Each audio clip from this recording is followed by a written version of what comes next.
Então o áudio já foi, gente. Estamos chegando aí. Estamos no ar? Estamos quase no ar. Opa, parece que... Agora sim, Paulo. Estamos no ar.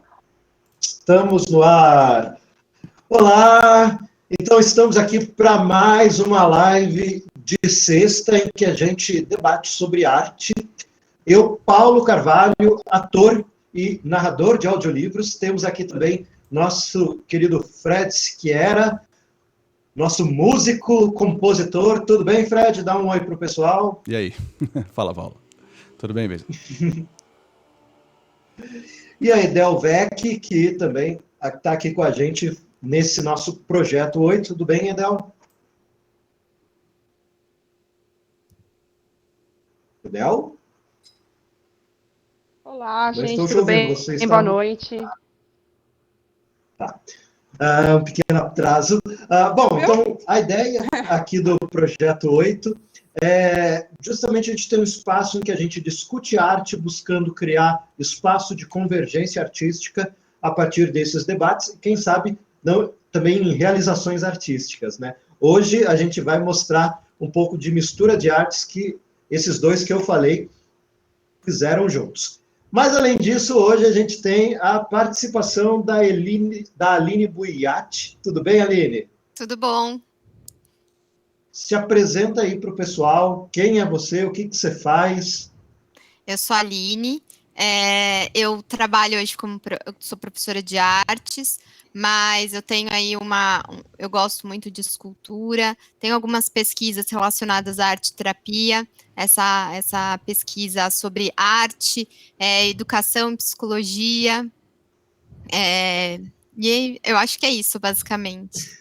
Muito bacana. Então é legal, mais uma visão aí. Arte e educação é algo que a Edel também trabalha, algo que, bem ou mal, sempre também permeia as nossas atividades. O Fred dá aula de música, eu dou aula de comunicação, porque tem muito a ver com o tema de hoje, de que o artista precisa pensar em várias formas de se remunerar, né? E desenvolver a atividade de professor acaba sendo uma. E eu acho que acaba sendo uma até muito positiva, porque além de renda, essa habilidade de ser didático, de conseguir desenvolver bem as suas ideias para que outra pessoa consiga aprender com você, é algo que acho que traz clareza na execução artística. Vocês concordam? O que você acha, Aline? Eu concordo. Eu acho que a arte, o princípio dela é a comunicação, é chegar, tocar, né, o outro, e quanto mais didático, né, quando a gente tem essa habilidade da didática, eu acho que esse discurso fica mais claro, ele fica mais... ele chega mais próximo, né, porque a gente sai um pouquinho do mundinho, porque o didático, ele tem que ter, né, a didática, ela tem que ter isso, que é aproximar essa conversa. Então, um discurso muito elaborado, mas que não atinge o público, ele acaba sendo ineficiente, né. Então, o artista, eu acho que ele precisa ter essa didática, essa habilidade de saber transmitir, de chegar, de ter um discurso mais claro, mais objetivo. Eu também acho, até porque o fazer artístico, né, a obra de arte, a execução, enfim, é só uma das etapas, né, de tudo que significa fazer arte. Então, até para a gente ser mais completo, eu acho que a gente ter esse domínio de entender a ponto de ensinar, acho que é muito bom. Tem umas coisas até que eu falo nas minhas aulas, tem um cientista, né, que foi, até acho que ele ganhou o Nobel, o Richard Feynman, né, de química, que ele tinha o tal do método Feynman dele, que ele dizia que você dominar qualquer assunto é você conseguir explicar aquele assunto como se fosse para uma criança de 5 anos, do jeito mais simples possível. Então, quando você consegue fazer isso, é que você realmente entendeu sobre aquele assunto, né? E, Edel, o que você que também está dando aula acha sobre essa questão de didática e criação artística? Posso pedir uma coisa para a Del antes, Paulo? Eu acho Pode, que eu concordo muito aí com o que o Tony falou. Oi. Edel, eu acho que você, assim, você tá com, você tá de novo você tá no Wi-Fi, né? Então o seu Wi-Fi não tem condições de transmitir. Aí você precisa ir para os dados móveis, que aí eu acho que você vai, o seu vídeo tá, o seu áudio não tá chegando direito, o seu vídeo tá travando. Então se você puder ir para os dados móveis, eu acho que Ok, mas relaxa um pouco, Fred, assim.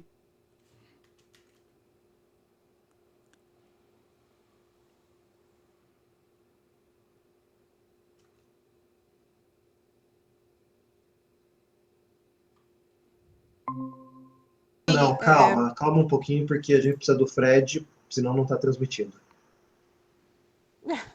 parece que eu voltei. Aqui tá bem estranho, né, Ok, gente? voltamos. Normal, Ué. voltamos. Pode começar, Edel, pode responder. Então, eu acho que o fato de você poder orientar, né? Porque eu não gosto de dizer ensinar, acho que ninguém ensina nada. Acho que as pessoas aprendem juntas no decorrer do processo. Mas eu acho que o fato de você poder orientar pessoas, principalmente crianças, adolescentes, em relação à arte, faz com que você tenha um olhar, um outro lugar de fala, um outro lugar de olhar para aquela obra. Você se questiona, faz outros tipos de perguntas, olha para a obra de um jeito diferente do que o olhar de artista em si, né? Você se coloca como público, como aquele que aprecia a arte para poder transmitir isso dessa forma para as crianças e poder despertar essa curiosidade. Então, eu acho que é algo que complementa, assim. Sem contar que é o contato do dia a dia, né? Quando você está dando aula, você vai fazer as pesquisas para poder fazer, você pesquisa, você estuda, você entra em contato com... E acho que isso também serve como repertório para o seu trabalho.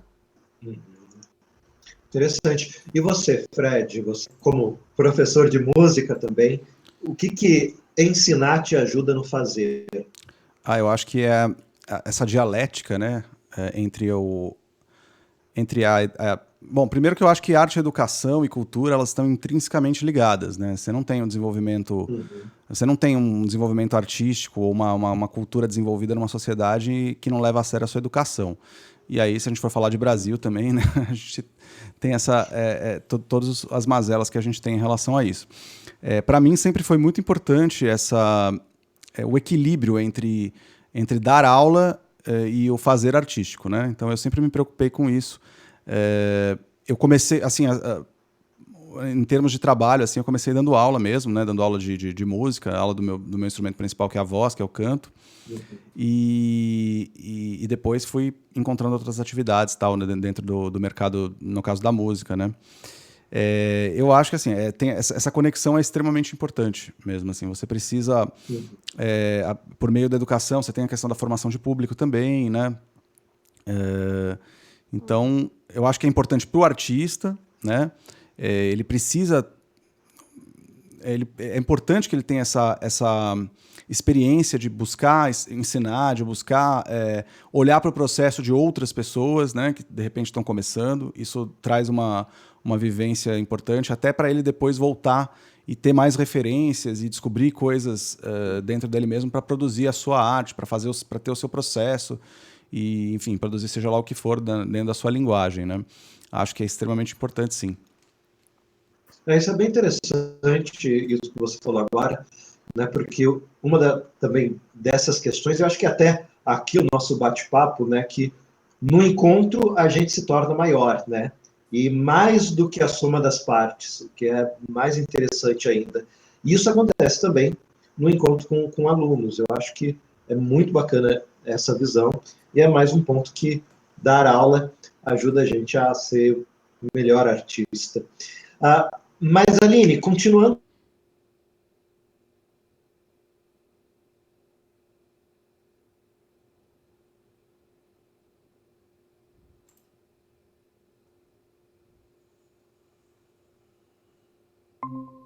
Tá chegando nele, em mim tá chegando. Parece que desconectou novamente e voltou. Eu não sei, hoje assim a bruxa está solta aqui. Eu, inclusive, até peço desculpa, eu estou até um pouco desconcentrado, porque realmente estou tentando entender o que está acontecendo, mas não estou conseguindo aqui. Tá certo. Problemas de conexão acontecem hoje, enfim. faz parte, vamos aprendendo e vamos melhorando. Você foi cortado, Mas você estava...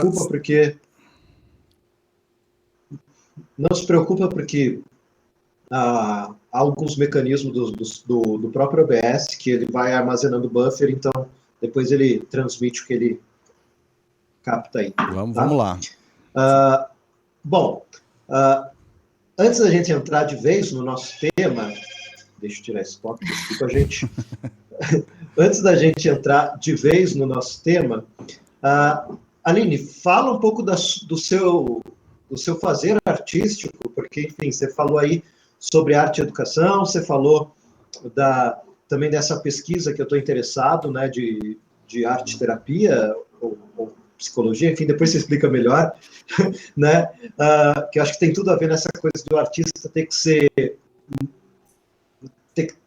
para conseguir ser artista, né, então acho que tem tudo a ver com isso e com o tema nosso de hoje, mas mostra o que você faz de arte, né? O que eu mais gosto, o que eu acho que eu sou boa é escultura, mas eu também desenho. Uhum. Mas o que eu faço mais é escultura. Eu acho que vocês teriam que mostrar, porque eu não consigo mostrar daqui. Tem umas imagens aqui separadas. Sim. Fred, pode soltar a única que eu tenho aqui é essa daqui. Já estou com a imagem aqui. Uma cabeça de tamanho 1:1, mas eu acho que aí tá melhor as imagens. Isso, Aline, eu tô com... Olha, aqui temos primeiro justamente a foto da escultura sendo mostrada, né? Isso, a gente está com o busto aqui ao vivo. Você pode falar um pouco sobre ele? Eu não consigo vê-lo. É o busto do velho japonês, esse aqui? Você tem que, como eu te falei... Esse busto que você mostrou que está sendo mostrado agora. Isso, você tem que ir lá pro Twitch, Aline. Você tem que olhar pelo Twitch, senão você não vai conseguir. Eu tô vendo agora. No Twitch eu tô vendo só agora que apareceu. Certo, então, tem esse atrasinho. Foi a minha primeira escultura, assim, que realmente teve acabamento, e foi da época da faculdade. Então, eu guardo ela com carinho, assim. Então, deu um erro nela, eu estava até comentando, porque uma coisa quando a gente faz, a gente tem... É quase como um diálogo com o material, né? O material, ele às vezes cria resistência, às vezes a gente idealiza coisa, ele se desmancha. Então, a gente... É um diálogo ali que acontece. E às vezes a gente brincava muito que é quase como um filho. O pai vai e pensa que vai ser naquele molde, mas quando vê o negócio, vira outra coisa. Então, foi isso que aconteceu. Eu gostei muito de como ele ficou. Só que quando eu coloquei ele no forno, né? Porque a gente esculpe e tal, o barro mesmo, né? A argila.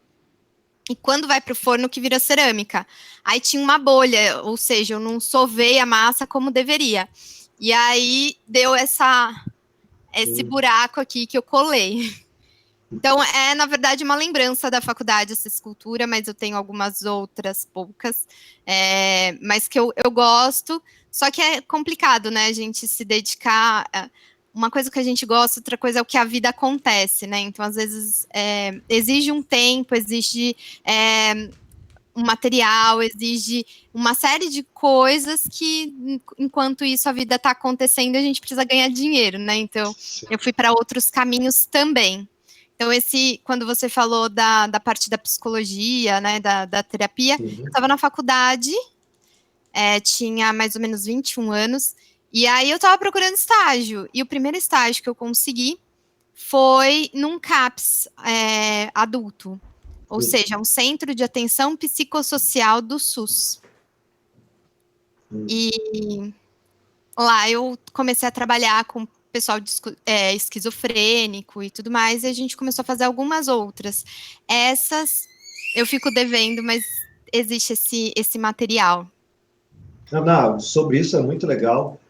Fred, volta um pouquinho na gente aqui, daqui a pouco a gente mostra mais. Estamos de volta. Sobre isso que você está falando, então, fala um pouco de esse trabalho de terapia que você faz com arte. Tem um pouco a ver com o trabalho da doutora Anísia da Silveira, essa ideia, ou não? É algo totalmente diferente?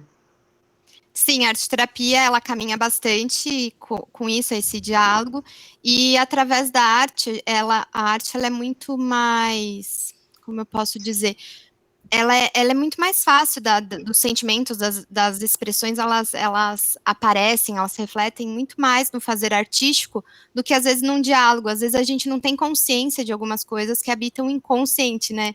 Então, a arte, ela é muito mais fina, esse contato. Então, quando você pega um desenho, você pode até querer esconder, você tem técnica e tal, mas, querendo ou não, aparece ali algumas questões. Aparece, por exemplo, ansiedade, aparece, por exemplo, algum conflito. Isso é natural. Então, quando eu comecei a trabalhar com CAPS, eu comecei a ter contato com isso. E, enfim, hoje eu uso até mesmo no meu trabalho, com as crianças, hoje como professora, isso no trabalho acaba refletindo. Isso é muito bacana de ver como ajuda, inclusive, na parte de alfabetização, na parte, porque você enxerga o indivíduo, você enxerga como ele se percebe. Então, assim, uma criança que tem problema de autoestima, em geral, ela desenha bem pequenininho, fica um desenho bem mirradinho.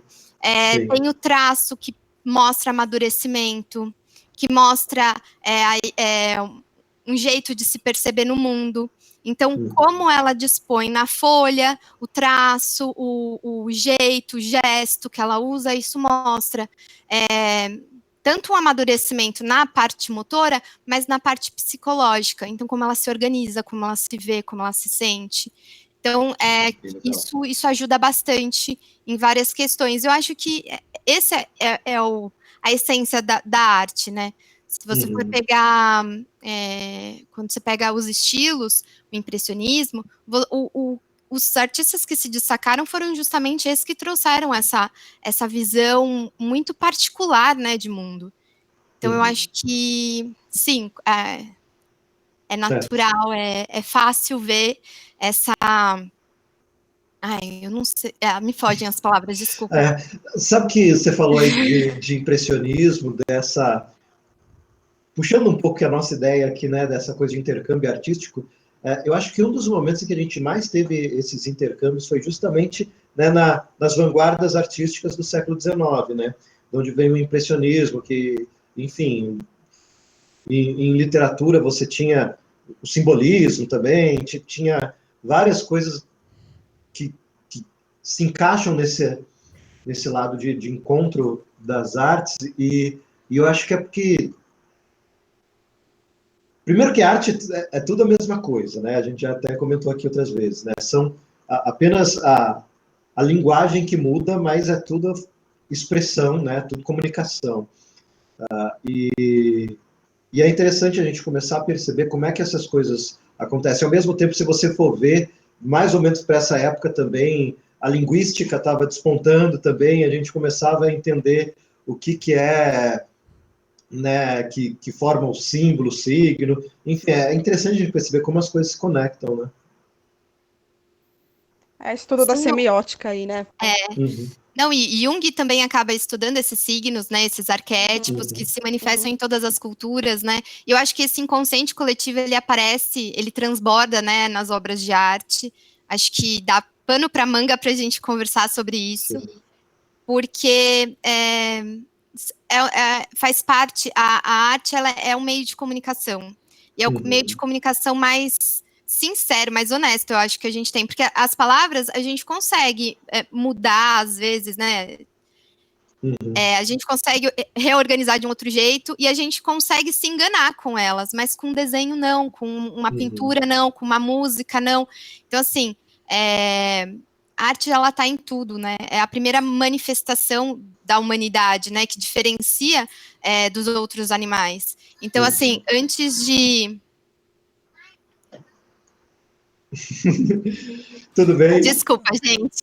Desculpa, como é que é o nome? A gente tem que incluir. Como é que é o nome da sua filha? Diana, então, eu vou resolver ali. Não, a gente tem a participação especial da Diana aí. Vamos deixar natural, deixa ela participar. Tá, então, antes da criança andar, ela dança. Antes dela aprender a falar, ela já canta, né? Antes de escrever, a gente desenha. E isso é natural, qualquer criança vai passar por essas fases do desenvolvimento de pegar coisas e desenhar a casa inteira, por exemplo. Então, eu acho que isso é muito claro, e quando a gente começa a ver isso, e hoje, cada vez mais, a gente preza, né? As empresas procuram perfis criativos, perfis que desenvolvem, que são inovadores, e tudo isso tem a ver com a arte, com o que a arte desenvolve, né? Então, eu vou resolver, eu já volto, desculpa. Não, fica tranquilo. Fica Tá certo. tranquilo. Bom, Lá, enquanto isso, aqui. então, Fred, mostra aí as outras obras da Aline para o pessoal ir conhecendo também. Acho que era legal mostrar quando ela pudesse falar a respeito. Acho que a gente, né, é interessante que ela possa tudo bem, descrever. só daqui a pouco ela fala um pouco, mas só para já adiantar um pouco. Tá bom. Vamos lá. Eu vou colocar a segunda imagem, que é desse busto aí. Ah, legal. Como ela disse, realmente, escultura, né, é o forte dela. Voltou a Aline. E outras duas obras, tá? Aline, a gente está vendo aqui as suas obras, né?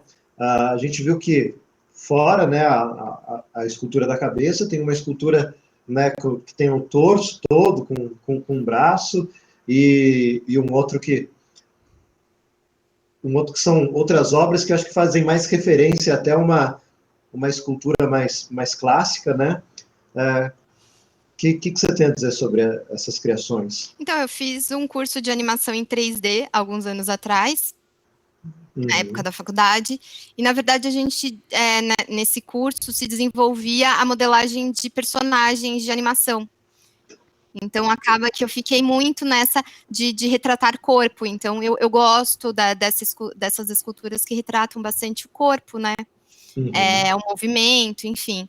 E por isso que eu sempre acabo indo para esse caminho mesmo eu acho que tem tudo a ver, porque, como eu posso dizer, corpo, pele, contato, essa coisa de contato da pele, eu acho que é muito bacana, que é a comunicação que a gente tem, a gente sente o mundo através dos sentidos, né? E o nosso maior órgão é a pele, então a gente sente o mundo através, né, do olfato, do tato, do paladar, mas essa pele que protege, né, que pra gente não se machucar e que permite esse contato fino, né? Então, acho que no meu fazer, isso está muito presente. Legal. Fred, se puder pôr de novo a figura 2. Vamos lá. Uma coisa que eu observo na sua arte, primeiro essa coisa do movimento fica muito claro, né? Mas além dessa coisa do movimento, eu vejo não exatamente um fotorrealismo, mas uma busca, sei lá, do registro, acho que muscular, sabe, eu vejo músculo, talvez até algo de veia, assim, sabe, é quase como se você estivesse buscando a realidade da vida, mais do que da forma plástica em si, é por aí mesmo? Sim, tanto é que muitos deles seriam, entre aspas, quebrados. Eu não tenho nenhuma obra, assim, tipo, que seja completinha. Esse mesmo, ele foi se craquelando. Era massinha, então ele ficou bastante tempo, mas ele vai se craquelando. Então, eu não sei se dá para ver que tem num cantinho aqui no braço que tá caído, dá para ver que a massinha se descolou do que seria a parte óssea dele. E fica aparecendo, isso não me incomoda. Porque eu acho que é isso, né? A gente... Na vida, a gente se quebra um pouquinho, né? Faz parte, eu acho. A gente nunca é inteiro. E eu acho que tem uma beleza sabe? Que a gente se quebra, mas ainda... Isso faz parte. Eu acho que você precisaria analisar mais até. Você está trazendo uma certa efemeridade para a arte plástica, que é algo que normalmente não tem essa característica, né?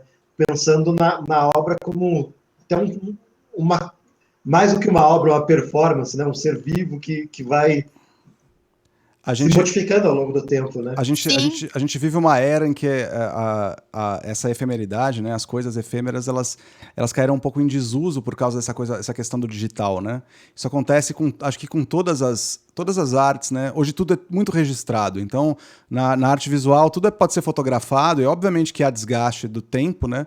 Se a gente pensar mesmo nas grandes esculturas clássicas e tal, tem o desgaste, né? As coisas, tanto que existe a profissão de restaurador e tal. Na música também existia uma questão efêmera. Você tem o registro em partitura, né? Mas antes da gravação fonográfica, as coisas iam se perdendo muito, né? E no teatro a mesma coisa e tal. Mas agora a gente parece que tem uma versão a coisa efêmera, né? Tudo tem que estar super registrado no seu ápice, assim, né? É o medo de envelhecer, né? Sim. Não, fora a sociedade tem essa questão, né? O envelhecer é um demérito. Você ir ficando mais velho é um demérito mesmo, né? Isso Posso colocar a próxima imagem? Pode. Não, e detalhe, essa geração é a geração, assim, começou a nascer menos pessoas, então essa geração inteira vai envelhecer, então o mundo inteiro está envelhecendo, se você, né, a gente pega as estatísticas, estão nascendo muito menos crianças no mundo todo. Isso está sendo algo natural. Então, assim, essa daqui, por exemplo, a menina, eu estava contando, o corpo feminino era para ser um corpo masculino, mas na conversa ali com a argila, ela quebrava essa cintura. E eu tentava arrumar e quebrava de novo. E aí, a brincadeira que eu falei assim, na hora que eu falei assim, eu já arrumei umas 20 vezes, mas quer quebrar essa cintura? Olha, quer ser menina, e vai ser menina, e aí eu arrumei ela, e agora é um corpo feminino. E aí depois eu fiz esse, e ele foi se desmontando também, as minhas obras, elas têm esse costume. Então, era uma perna inteira, tem uma... No meu ensino, não sei se dá para ver, tem uma que eu tô fazendo, a escultura. E aí a perna, ela foi quebrando aos poucos. Mas ela ficou bonita, é uma escultura, eu não sei, tem uma beleza mesmo esse quebrado, sabe? E eu acho que às vezes a gente vai se quebrando aos poucos, né? Se a gente não vai se percebendo, e ainda assim, ela é completa deste jeito. Não sei se faz sentido para vocês, mas é isso, ela foi perdendo algumas partes, mas ainda assim ela é completa desse mesmo jeito. Eu estava falando com vocês, né, semana passada, né, dessa questão, pelo menos como para mim, o meu processo de envelhecimento, né, dentro do fazer artístico foi me desvinculando tanto da forma. Quando eu era mais jovem, eu era muito... eu dava um valor absurdo assim, para a forma e para o acabamento, né? Então, tudo que tivesse... tudo que não me desagradasse formalmente, eu não tinha eu tinha uma dificuldade muito grande de doar uma atenção para aquilo e de tentar entender o que aquilo estava querendo dizer, né? E conforme a gente vai envelhecendo, a gente vai entendendo que forma, né? Que as linguagens artísticas, o que você vai fazer é meramente um recurso de comunicação, né?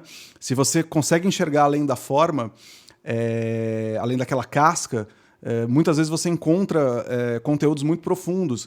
E isso acho que é uma coisa para a vida, né, gente? Porque a gente tem uma sociedade que é muito ligada na casca estética, né? Mas as pessoas têm uma dificuldade muito grande em ter a sensibilidade de enxergar o que muitas vezes está por trás de qualquer que seja aquela manifestação, mesmo fora da arte, né? Isso assim, até puxando para outras situações que a gente tem na vida, nessa relação com o mundo, né, e tal. Eu acho que tem uma questão de ideologia, a gente idealiza um monte de coisa, mas, assim, a realidade acaba se transformando em outras coisas. Então, assim, se a gente for pensar, né, no momento que estamos hoje de pandemia, né, a gente idealizou que, nossa, nunca passaríamos por isso.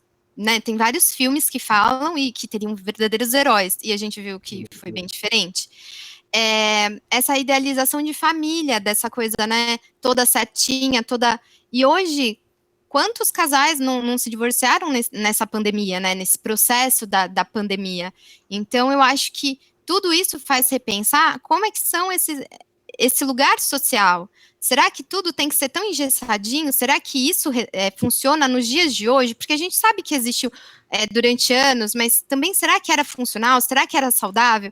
Então, eu não sei, eu acho que às vezes as coisas são como elas têm que ser, sabe? Então, a minha escultura, ela acabou se quebrando porque ela tinha muitos pedacinhos, né, que eram fáceis de cair. A escultura, ela tem disso, né, a gravidade, ela vai... As esculturas mais antigas, em geral, não tem nariz, não tem, né, a própria Vênus não tem, a Vênus de Milo não tem os braços, né? Então, porque é natural, pesa, né? E eu acho que se a gente for pensar em sociedade, o que será que a nossa sociedade não está se desfazendo porque pesa? São coisas que vão pesando e que o ser humano precisa mudar. Não sei se vocês entendem o que eu estou... Uhum. Sim, eu creio Não, que sim. tudo Eu acho que... muito interessante, mas pensando justamente nessa coisa de que a gente idealiza muita coisa, né?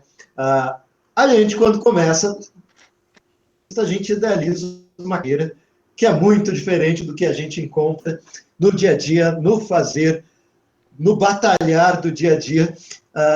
E, ao mesmo tempo, por mais que a gente talvez até goste de se enganar, às vezes, né, nessa coisa de criar ilusões, às vezes até uma escolha para a gente tentar trazer um pouco mais de lirismo mesmo para o cotidiano, né? A gente tem que encarar, independente disso, o boleto que chega todo mês, né? Se fosse um só, tava... O boleto se fosse o boleto, tava fácil. E dentro disso, a gente nem sempre se encaixa enquanto artista. Como eu comentei, a gente sabe que a gente tem essa necessidade tanto de se expressar, quanto de ter esse belo, esse lírico dentro do nosso cotidiano, da nossa vida, do nosso fazer. E aí, às vezes, a gente não sabe se a gente foca tudo na produção artística e, às vezes, quando a gente foca demais na produção artística, a gente deixa a poesia de lado e vira um pouco funcionário da arte, né? Talvez caindo mais para artesão do que artista.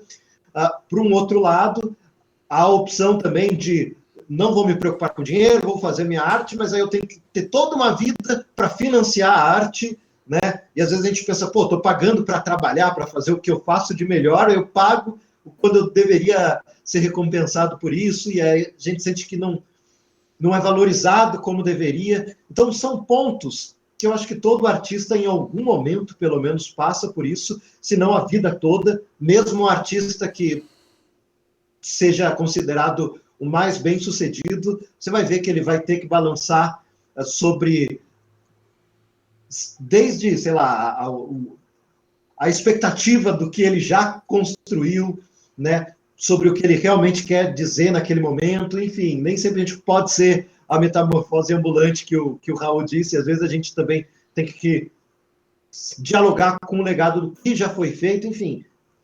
Não existe uma coisa de vou fazer a arte livremente, simplesmente expressar o que eu tenho dentro, porque também a gente está dentro do mundo, enfim. Mas pensando de uma maneira mais objetiva, é possível ser artista e se bancar enquanto artista? O que a gente tem que fazer enquanto isso? Como viver no dia a dia e não deixar a arte morrer na nossa vida, independente da forma que a gente encontra. Tá? Edel, você que está mais quietinha, diga aí pra gente, até porque você tem uma história de que você começou artista, começou entrando na coisa de galeria, então estava indo fundo na coisa do operário da arte, e aí disse que não quer mais isso, e aí foi para arte e educação, para depois reencontrar sua produção artística em um outro momento. O que é para você? Como se você consegue se manter artista hoje em dia? Eu tô com um problema aqui de conexão. Vocês estão me ouvindo direitinho? Sim, Então, sim, agora sim. Está tudo ótimo. Tá. Então, assim, Paulo, essa questão, eu acho que assim como em todas as profissões, a arte também tem essa disparidade de ter um pequeno quociente de profissionais que atingem o ápice. Então, se a gente for pegar no futebol, a gente tem ali uma quantidade X pequena de jogadores que conseguem ganhar fortunas. Se a gente for ver na música, a gente tem ali uma quantidade X de artistas que conseguem atingir o ápice, mas em todas as profissões são assim, né? Tem as pessoas que conseguem chegar num alto cargo de CEO, na gerência, e outros não. Então, eu acho que a arte também tem um pouco disso. Eu acho que a gente, em todas as linguagens artísticas, a gente encontra artistas que ganham muito dinheiro, mas é um quociente muito pequeno, assim, é uma quantidade pequena de artistas que conseguem atingir esse patamar. Enquanto isso, a grande maioria tem que lidar com a questão da sobrevivência mesmo. Então, como fazer para poder conciliar, né, a vontade do fazer, da produção artística, com as necessidades do teu dia a dia ali das tuas... Eu passei por esse processo, eu entrei em uma galeria através de um concurso, uma galeria fez um concurso para descobrir novos artistas, e o primeiro prêmio do concurso era um contrato com a galeria. E aí eu me escrevi as minhas obras e ganhei esse primeiro lugar, e na época eu fiquei muito feliz, fiquei muito satisfeita, né, por você colocar as suas obras de arte numa galeria no centro de São Paulo. E aí começou a ter a contrapartida, né, porque eu escrevi a minha obra que já estava pronta, que era a minha produção artística na galeria, só que a partir daí a galeria começa a me cobrar obras dentro de um determinado tema, dentro de uma determinada estética, dentro do que era comercial ou vendável. E eu, particularmente, eu acho que tem artistas que eu, particularmente, não tenho um perfil, não tenho um perfil comercial. Como a gente até conversou um pouquinho no outro encontro, ela causa um estranhamento. É uma obra que faz você olhar para si. Então, ela não tem essa questão estética da beleza que toca, né? Então, para encontrar um mercado para isso é praticamente impossível, porque as pessoas fogem dos estranhamentos, né? As pessoas não vão querer comprar uma obra que te traz uma angústia que te faz pensar. Então, a pessoa pode querer ver isso num museu ou em determinado local público, mas ela não vai querer ter isso dentro de casa. Então, o meu trabalho em si não é um trabalho que tem um objetivo comercial nesse sentido. Ele tem um objetivo de ser exposto para que as pessoas olhem para si e pensem nas suas angústias. Então, nesse sentido, eu tive que buscar outras formas. Então, eu fui trabalhar com a arte e educação, e aí fui prestar concurso e ser professora de artes, para não fugir muito, né? Porque ainda a gente tem os artistas que fogem completamente daquilo que faz na produção artística. Assim. O cara é músico e ele vai trabalhar numa empresa. Sim. Pelo menos eu procurei que tivesse minimamente uma ligação para que eu pudesse não estar tão fora desse mundo que é o meu mundo, né? Mas o artista ele tem que encontrar maneiras. E como o artista é criativo, ele encontra 1000 maneiras de poder se virar mesmo. E aí a gente vai trabalhando com tudo aquilo que vai aparecendo, né? Para a gente poder se manter. Bacana. Fred, você, por um outro lado, trabalha com música, né? O seu lado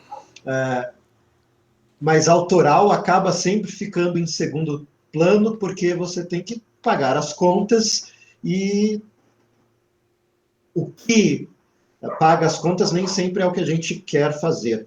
Por outro lado, também a gente aprende isso, né? A gente começa querendo ganhar dinheiro com nossa arte, depois a gente aprende a pôr a nossa arte onde a gente ganha dinheiro, né? Como é isso para você? Como é a sua experiência em relação a essa coisa de finanças para o artista e como você faz para conseguir se manter com a alma de artista nos dias atuais? É muito difícil para mim, né? Eu tenho a minha experiência e conheço a experiência de algumas pessoas que estão próximas a mim, ou algumas que já tiveram próximas, hoje não estão tão próximos, mas ainda tenho contato e tal. Bom, você vai fazendo escolhas, né? Particularmente para mim, eu sempre dei aula, né? Assim, minhas primeiras atividades profissionais, ou seja, remuneradas no universo artístico, eu antes da faculdade, eu cheguei a ter uma outra profissão, bem jovem, né? E aí fui migrando, né? E aí você precisa realmente ir buscando essas formas de viabilizar, né? Como que eu faço? Então, nessa época da faculdade, inclusive na época do Projeto 8, dos eventos que a gente fazia ali, lá para 2008, 2009, 2010, eu estava nessa fase de ansiar muito, né? Por como conseguir ser remunerado, né? Pelas minhas atividades, digamos assim, artísticas. E depois, com o tempo, você vai entendendo, ou pelo menos essa é a impressão que eu tenho hoje, ou a conclusão que eu tirei hoje, tudo está sempre mudando, e a gente está sempre repensando enfim, refletindo, né? Mas hoje eu entendo que a arte em si, ou a atividade artística, ela não tem necessariamente um valor comercial, financeiro, porque ela não é uma coisa do mundo prático, né? Então, assim, para você conseguir gerar uma receita ou estabelecer um valor para a tua arte, você precisa, de alguma forma, atrelar ela a alguma coisa, a um interesse do público, enfim. E nem sempre os caminhos eles seguem a lógica que a gente, enquanto artista e principalmente enquanto alguém que foi buscar uma formação artística, né, buscou estudar, tal, imagina que seja, né, a gente vai descobrindo. Para mim, assim, então o que eu tinha lá o Sambossa SP, né, que era um grupo, e eu queria fazer aquele tipo de música, né, e tal, já estava começando a compor algumas coisas, tinha a questão das releituras, eu tinha um repertório que me interessava, eu tinha um determinado tipo de formação, e eu fui buscando formas de viabilizar isso.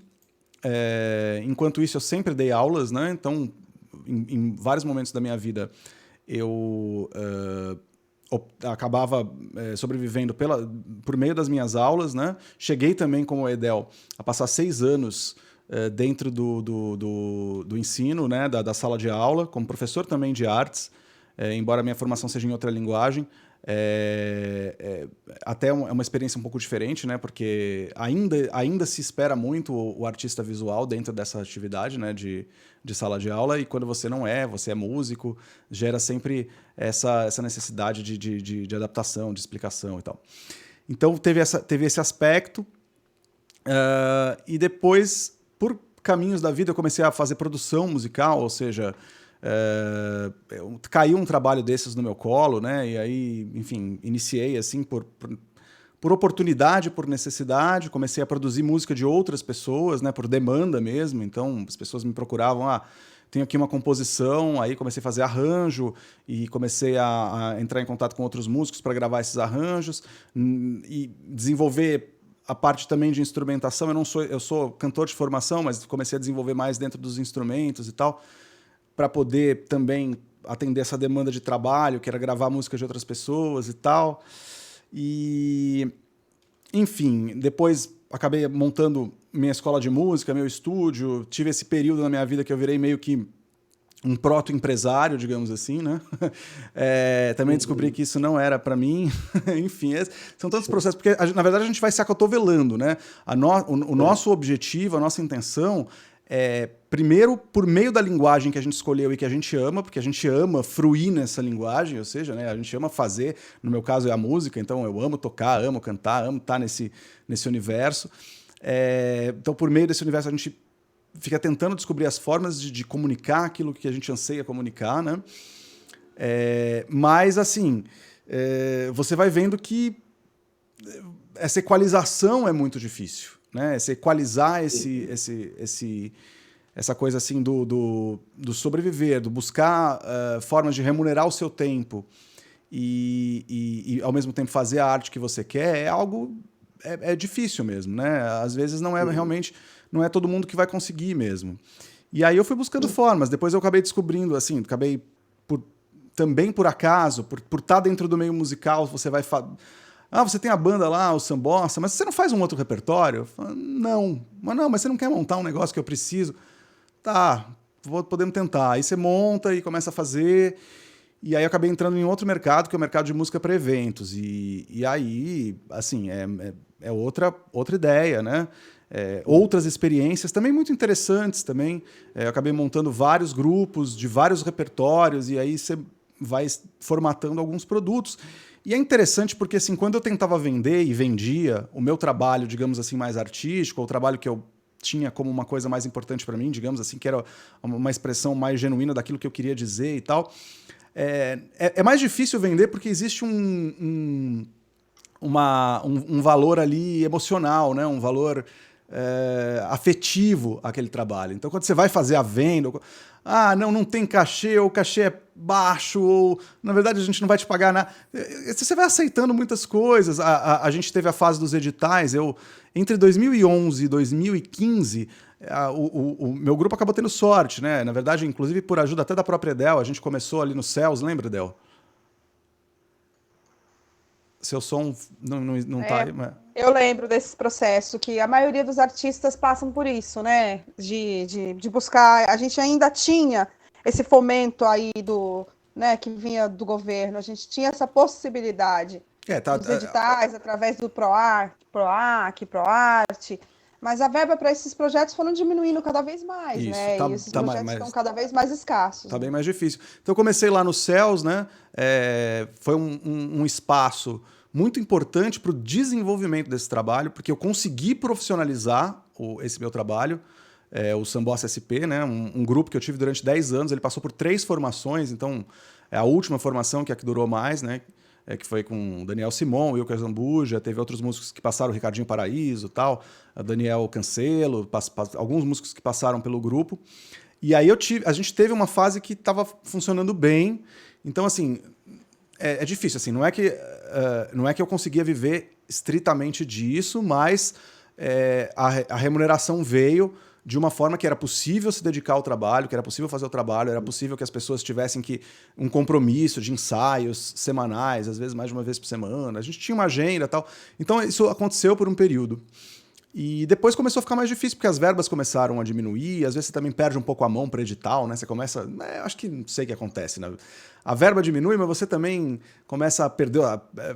perde a conexão, também é um trabalho muito difícil, é aquilo que eu falava, assim, gente, estar no palco e fazer, no caso da música, o show, é como se fosse o brinde, sabe? Porque é o momento do brinde, porque tudo que você tem que fazer e o esforço que você tem que demandar, né? E o tempo que você perde para poder chegar ali é tão grande. E eu sempre liderei, o trabalho era o meu trabalho, né, e tal.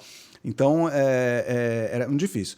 E daí, aí o grupo foi ficando mais escasso e tal, foi ficando mais difícil conseguir os editais, as verbas. Fomos para a parte da música no evento, e a coisa de vender música para o evento é isso. Aí você não tem uma coisa tão passional, tão emocional, tão afetiva. Você está vendendo um produto, você está vendendo você usa a tua linguagem, não deixa de estar fazendo, de certa forma, a arte, porque você está fruindo, Eu tive muitas experiências, eu toquei com muitos músicos que eu não iria tocar, né? Porque você acaba tocando com muito mais pessoas, acaba fazendo muito mais coisas, acaba tendo que abrir o repertório. Então, é uma experiência importante, também te faz crescer, sim, como artista. Não dá para você assim, jogar fora essa experiência, dizer que é ruim, não é importante, mas é uma outra relação. Então, assim, eu acho que é isso, é sempre essa equalização, né?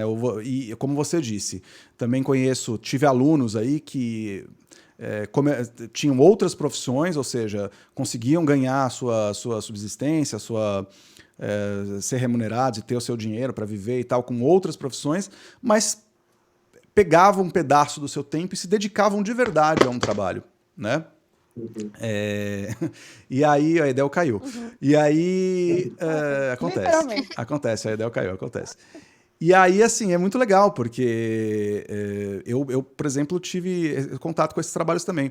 E aí eu comecei a pensar também, olha, é o seguinte, vou voltar, vou reativar alguns projetos, mas vou separar. Eu fiz essa separação mesmo, né? O que é comercial e o que é feito para sobreviver, para ganhar dinheiro, que a gente faz também com muito amor, porque a gente tem amor eu tenho amor à música, à linguagem, então a gente faz com todo o carinho, com toda a dedicação, e o que é um projeto artístico. Mas obviamente que ele vai para o segundo, para o terceiro plano. O meu disco mesmo, autoral, eu levei 5 anos para gravar. E eu tinha um estúdio. Eu era sócio de um estúdio. E aí, assim, foram 5 anos com interrupções, assim, às vezes 1 ano sem gravar nada, porque você tem que atender as demandas comerciais ali, que vão te remunerar para você conseguir viver. Mas mesmo assim eu falei, não vou desistir, eu vou fazer. E, sei lá, conforme você vai ficando mais velho também, você vai entendendo que as coisas acontecem ao seu tempo, né? Elas têm um tempo para acontecer, e se você tentar forçar também, não vai ajudar, não vai dar certo, só vai te angustiar. Mas é isso. Com a idade a gente acaba ajustando as expectativas, né? Quando a gente decide estudar arte, a gente acha que vai mudar o mundo. Depois a gente começa a falar que eu nem sei qual que é o melhor mundo para a gente buscar, eu só, sei lá, tem umas perguntas aí para fazer, né? Aline, você já disse... eu tô te vendo, acho que não tá chegando no Fred, né? Não, a câmera tá aqui, a câmera tá aqui. tá? Beleza, Porque tá. eu não tô vendo aqui no... Eu também não agora tô. chegou. Aí, por isso que eu tô perguntando. Bom, Agora veio. Aline, você falou já aqui que a gente tem grandes expectativas, mas a vida acontece e aí a gente vai se ajustando, né? Sim. Acho que tem a ver com um pouco a minha experiência também, encontra com a sua nisso, de que a gente aprende que a gente tem que ter várias frentes. Não dá para botar todos os ovos numa cesta só, porque some e aí você fica sem ovo nenhum, né? Então, você tem que ficar trabalhando, sempre ter uma coisa ou outra, e plantando sementinhas aqui e ali, porque às vezes uma germina e outra não, né? Então, tem que ficar tirando para todo lado, de certa forma. Como é isso para você e né, como você tem trabalhado essas diferentes frentes e, ao mesmo tempo, manter a sua essência, a sua produção? O que você faz com relação a isso? Então, eu acho que assim, eu evito um pouco essa angústia. É lógico que eu faço, mas hoje eu me dedico mais a ter essa questão estável que a gente precisa, né?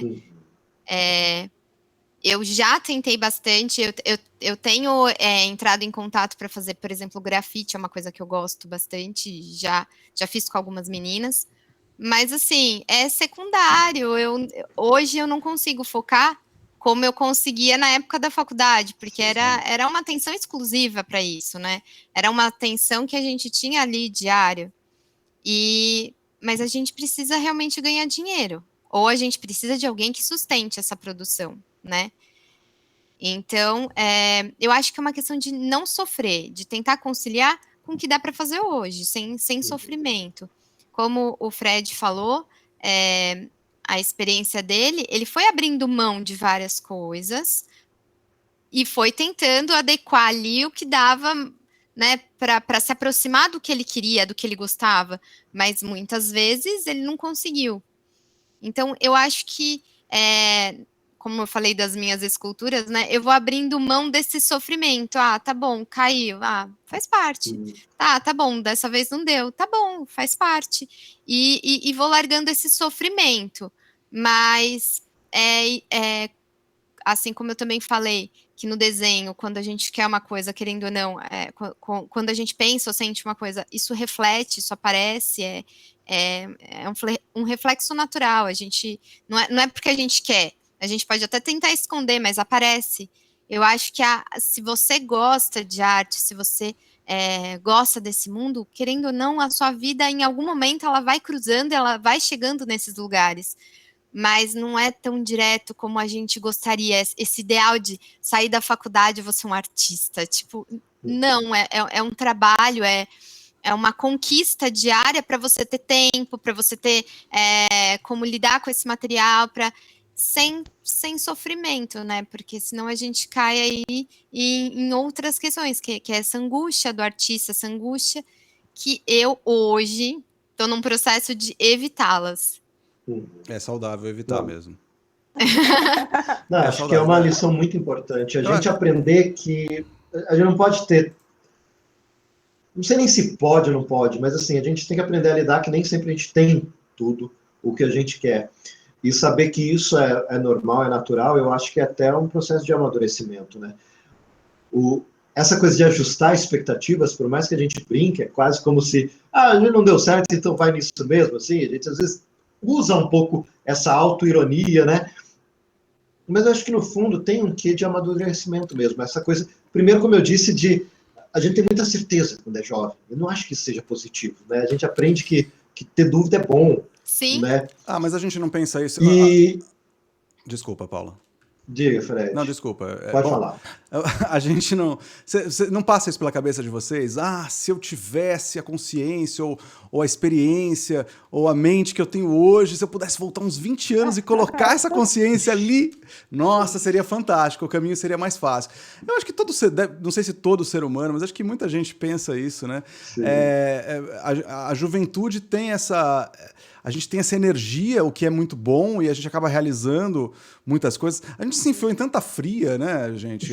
Não foi? Tem todo um gênero cinematográfico sobre exatamente essa questão, Fred. A gente não tem tanto... Nós três temos muitas histórias em comum, né? Mas eu acho que todos nós aqui, individualmente, temos várias histórias dos percalços. Isso é muito normal. Eu comecei a entender que é isso, assim, a arte em si não tem valor. A sociedade organizada, né, o sistema econômico que a gente tem dentro da sociedade, que atribui essa coisa do dinheiro, que isso tudo é super simbólico e dá pano para uma discussão infindável, ela pega essa manifestação da condição humana, né, uma das manifestações da condição humana, que são as linguagens artísticas, e tenta inserir nessa coisa de mercado, e tenta inserir nessa questão econômica, mas em essência, de fato, não tem. Você A arte como uma coisa abstrata, que você está dizendo assim, realmente, em si, o que é o valor nisso, né? Como você... Valor e preço também são coisas diferentes. Exatamente. Porque valor para o artista sempre vai ter, para de repente uma pessoa que muda a vida dela por causa disso. Tem gente que muda a vida porque viu um poema, sei lá, sabe? Então, é exatamente nesse isso. sentido, vai ter muito valor. Mas o valor monetário, né, o preço do que você está dizendo, necessita que a arte tenha uma aplicação para se ter um preço. Sim. E essa aplicação pode ser entretenimento, pode ser educativo, pode ser arte aplicada em uma série de coisas. Mas a gente saber em transformar nossa produção artística em produto é algo importante se a gente quer monetizar e viver da nossa arte. Exatamente. Né? No mundo que a gente vive hoje, que é capitalista, ou tem função ou é descartado. Isso eu aprendi, inclusive, trabalhando no CAPS, que as pessoas que têm doenças mentais, elas são descartadas, porque elas não têm uma função. Elas não conseguem trabalhar, elas não conseguem dar conta de algumas coisas. Então, elas são descartadas. Então, assim, você tem que ser funcional. A arte também, ela tem que ser funcional para alguém comprar, né? Isso que é o que pesa, porque o artista, a gente tem essa vontade de fazer o que a gente idealiza, o que a gente imagina, mas se isso não tem funcionalidade, né, na cabeça de outras pessoas, como a Idéia contou, né, dessa questão que não é válido, se não dá para eu comprar e enfeitar a minha casa, como é que eu vou, né, não é válido. E aí a gente não monetiza, não tem como. Mas assim, para a gente não ficar só num baixo astral de, nossa, sonhávamos tanto e não conseguimos nada, eu acho que é interessante a gente valorizar tudo que a gente já conseguiu aqui, porque, assim, a gente não conseguiu o ideal, mas o ideal nem vai conseguir, porque é ideal, não é real, né? A gente não vive no mundo das ideias, né, do Platão, a gente vive na concretude do dia a dia, e dentro dessa concretude a gente aprendeu um monte de coisa e ganhou um monte de coisa. Aprender que tem que ter várias frentes, e você vai... Uma coisinha vai lá, você consegue uma aula aqui, e aí você tem uma aula muito bacana, um encontro com um aluno, e aí lá tem um encontro que você produz um fazer artístico, uma vivência artística lá, e aquilo tem que ser valorizado. Aí você consegue gravar sua música, mesmo que você não consiga ganhar dinheiro com ela, mas o processo de construção te ensina um monte de coisa, que depois você vai usar essa coisa que você aprendeu no lugar onde você ganha dinheiro. Então, você vai crescendo. Eu acho que, assim, coisas positivas que a gente pode levar. Primeiro, que a gente tem que ser flexível e saber que não vai ser do jeito que a gente imagina. Segundo, feito é melhor que perfeito. Ou seja, não é porque você não consegue fazer a sua arte máxima como você imagina que você não tem que fazer. E aí vai para o terceiro ponto, que é tenha projetos. Pense em projetos. Não pense em viver de arte e pronto, porque isso é algo abstrato que você não consegue. Pensa em vou realizar tal coisa, vou fazer uma peça, e essa peça eu vou apresentar 5 vezes em tais lugares, e batalha para realizar, pensando de forma mais concreta. Aí, talvez a gente tenha um pouco mais de satisfação, sabe?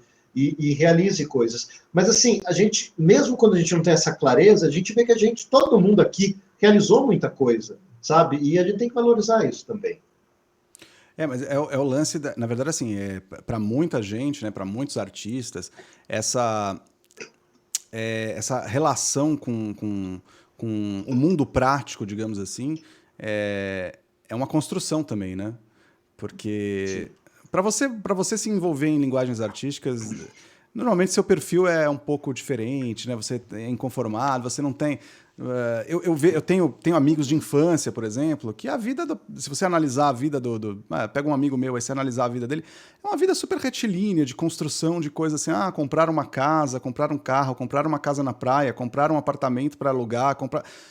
Tá, e assim, você vê que a própria estrutura da pessoa tem esse objetivo e se contenta com isso e não tem os e não passa pelos questionamentos que você passa. É outra. Né? É outra, parece que é outra. É uma outra visão de mundo. Uma outra visão de mundo. Parece que a pessoa veio de outro. Eu às vezes fico pensando, não, os nossos espíritos devem vir de lugares um pouco diferentes, assim, sabe? A gente se junta aqui, mas eu acho que não, assim, a gente tem uma heterogeneidade, o que é legal também, porque eu também. Quando eu era mais jovem, também rechaçava muito e criticava muito essas pessoas, essas visões, mas depois de um tempo eu comecei a falar, não, peraí, eu acho que eu posso olhar para esse cara aqui, aprender um pouco com ele também, porque eu tô precisando um pouco disso daqui também, tô precisando dar uma equilibrada também, entendeu? Uhum. Então acho que eu posso aprender um pouquinho também, deixa eu descer do meu pedestal imaginário que eu mesmo criei para mim, que ninguém vê, só eu, e olhar também para essa pessoa, porque ela tem coisas a me ensinar também, então... eu acho que quando se permite essa troca, né? Porque eu acho que assim, a arte, o artista e essa forma de pensar o mundo tem um papel, tem um lugar, tem uma importância. E a gente precisa de uma sociedade que entenda que isso tem um lugar.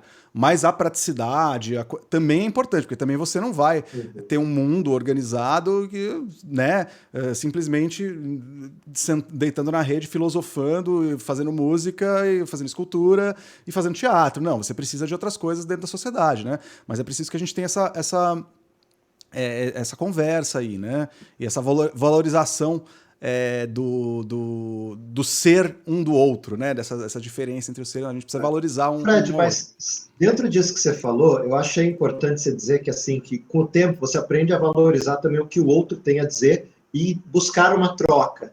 Porque quando a gente coloca realmente só artista diferenciado, se bota na Torre de Marfim, a gente se fecha para um monte de coisa. Primeiro porque a gente fica egocêntrico, né? Que é um grande perigo para artista. Sim, grande. Ficar egocêntrico. Né? Principalmente para os que têm mais sucesso, né? Porque quando você apanha da vida, é mais fácil você... Né? As porradas, elas te deixam mais maleado. Tem gente que nunca conseguiu fazer nada que a pessoa realmente gostaria de fazer e mesmo assim se acha o máximo. Então, também conheço esses tipos. Mas assim, o que eu quero dizer com isso é que assim, segundo, a gente é diferente, mas a gente não é melhor. A gente é só diferente. Só diferente. Né? É importante a gente salientar isso. Porque, assim, o que eu acho que a gente tem de diferente, na verdade, é a gente tem uma sensibilidade, uma relação diferente com a comunicação, com esse ato de falar. Só que a gente tem que saber que comunicação não é só falar, é escutar também. E nem sempre a gente, como artista, está com o ouvido tão aberto quanto a boca, né? Então, é algo que a gente precisa realmente aprender e eu acho que as porradas da vida ensinam um pouco isso também. Sim. Uhum. Para mim foi um aprendizado, assim. Para mim, ainda tenho muito ainda a desenvolver. Eu falo isso para vocês direto, né? Mas para mim é um processo de aprendizado, na verdade. Para todos nós. Bom, gente, já estamos há mais de 1 hora batendo papo. Eu acho que o debate começou a fluir bem bacana, mas já estamos chegando no nosso limite de tempo, então eu quero agradecer a todo mundo, principalmente a Aline, que veio aqui gentilmente conversar com a gente. Muito obrigado, espero que tenha sido bacana para você também. E muito obrigado, Fred Edel. Beleza, Paulo. Obrigado por essa conversa. A gente não vai ouvir a música do Fred? Exatamente. Agora, para finalizar, Karma. Né? Tá. Mas antes da gente finalizar, o espaço para as últimas palavras de todo mundo, né? Tá joia. Faz a ordem. Pode falar, Fred. Tá, pode terminar, Fred. Eu tinha que começar, não tem jeito, né? Vamos lá. Não, agradeço muito a Aline por ter se juntado à nossa conversa. Acho que a nossa ideia com esse projeto, né, com essas reuniões que a gente está fazendo aqui, que estão sendo transmitidas, é justamente isso, abrir espaço para as pessoas virem, mostrarem alguma coisa dos seus trabalhos, falarem sobre os seus processos. E causarem essa discussão. Peço desculpas ao pessoal que pôde ver aqui a nossa live pelos problemas técnicos que a gente teve no começo, instabilidade de internet e algumas coisas aqui. E é isso. acho que foi bem produtivo, foi bem legal, foi bem bacana conversar hoje. Bacana. Edel? Também, eu queria agradecer aí a oportunidade de encontrar vocês de novo. Eu acho que essa troca é o nosso objetivo principal, né? A gente trocar. E aí, para você ver como que o projeto Semente já começa a dar sementes, nessa troca, nessa busca, nessa conversa com a Aline, a gente produziu umas esculturas juntas, né, Aline? E aí já vai motivando, e você vai no encontro com o outro, você vai, né, se fortalecendo, sentindo vontade de fazer as coisas, e ouvindo o outro falar também te dá um ânimo, e eu acho que é por aí. Então eu acho que valeu muito, foi muito bacana estar aqui. Gostei muito da Aline poder, né, participar, fiquei muito feliz com a chegada dela. E é isso aí. Muita gratidão por esse momento de troca com vocês, nesse momento de epidemia, numa sexta-feira que a gente tem que ficar em casa. Então, poder falar um pouquinho de arte traz um conforto aí para o coração. Sim. O quentinho. E Aline, por favor. Eu que agradeço o convite. Eu fiquei muito feliz da Edel ter pensado em mim. Adorei conhecê-los. Achei que foi um papo bem bacana. E é gostoso ouvir outras pessoas que queiram falar de arte, principalmente num momento tão difícil como agora, que, assim, o foco são tantas histórias difíceis, né? E a gente poder falar de arte, falar de sonhos, falar de ideias, eu acho que isso é bem bacana, e eu agradeço muito ter podido estar aqui com vocês. Muito bacana. Então é isso, agradeço todo mundo que acompanhou. E, para finalizar, então, temos uma colaboração artística da Edel com o Fred, uma música ilustrada por uma arte da Edel. Então, Fred, toca pra gente. Vamos lá, essa música tá no disco Estrada, dos Três Temperos, quem quiser ouvir lá nas plataformas, tá lá, no Spotify, Deezer e todas as outras que eu não me lembro o nome. Vou colocar aqui, então, os desenhos da Edel, eu fiz um looping aqui, né, ela fez um trabalho digital, né, Edel? Você quer falar um pouco sobre esse trabalho, os desenhos, antes de eu colocar aqui? Pode ser. O Fred, então, me convidou para poder fazer, junto com ele, esse trabalho aí, de poder ilustrar, e aí eu mergulhei, então, nas músicas, e aí o processo foi um processo de desenhar mesmo, no lápis, na mão, no papel, e depois disso digitalizar e colocar cor nesses desenhos. Então, é uma coisa que eu estou começando, que eu estou descobrindo, que eu nunca tinha feito. Apanhei um pouquinho no começo. E que também é uma oportunidade aí que o projeto está me trazendo, que seja como for, que esse nosso encontro, né, possibilitam essas trocas e a gente faz essas novas descobertas. Então, estou brincando aí, começando a brincar aí por essa arte digital. Legal. Vou colocar aqui, então. Vamos lá.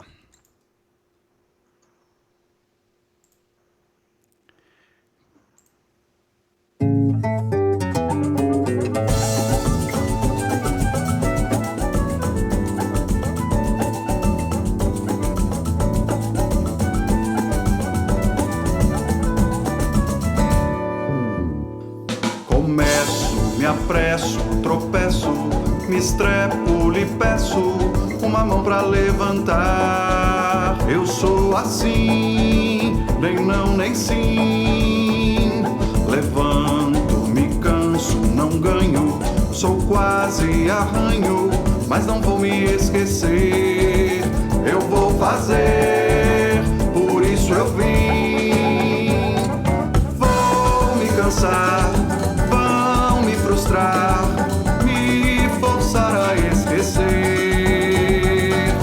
Vou me lembrar que esse lugar é um caminho pra aprender. Eu luto, reluto, desfruto, às vezes sou bruto, mas não deixo de amar, nem de encarar. Vou me aprumar, me espanto um tanto enquanto às vezes eu canto pra apagar meu coração. Desilusão com os meus irmãos. Sei que a vida é estrada, nunca uma morada. É passagem breve, às vezes leve, às vezes não. Cheguei com respostas, saio com perguntas. Fiz muitas apostas, algumas boas, mas nunca em vão. Contar, inventar essa história de vida, memória, é a minha oração. A vida é grão, fecundo chão. O fim é o começo do avesso. Eu nunca pereço, é só outro caminhar pra outro lugar. Vou navegar além do mar, só basta estar além do ar. Pra outro lugar, eu navegar.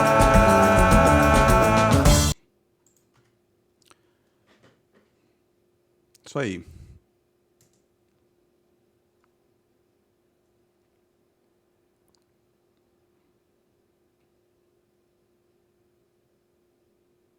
Então é isso, gente. E até semana que vem, sexta-feira, às 20 horas. Beleza. Valeu. Abraços aí. Tchau, tchau. Beijo, gente. Valeu. Até mais. Tchau, tchau. Obrigada. Então é isso, gente. Sexta-feira.